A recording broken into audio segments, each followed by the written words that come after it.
Assalaamu calaykum. Dunida aynu ku noolnahay waxay ka kooban tahay 9 meere. Inagu ahaan waxaynu kaga noolnahay meeraha saddexaad kaasoo ah dhulka. Dhulku waxa uu leeyahay 7 qaaradood.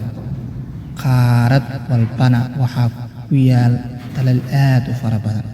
Haddaba muuqaalkan waxaynu kaga hadli doonaa 6 dal aad u yar balse hodanti ah kana hanti iyo maamuus badan dalal badan oo dunida ku yaal. Inta aanan kulmin muuqaalka like inoo saar, subscribe inoo dhiirigeli, qoraalada commentiga inoogu reeb, lana wadaag muuqaalkan asxaabtaada.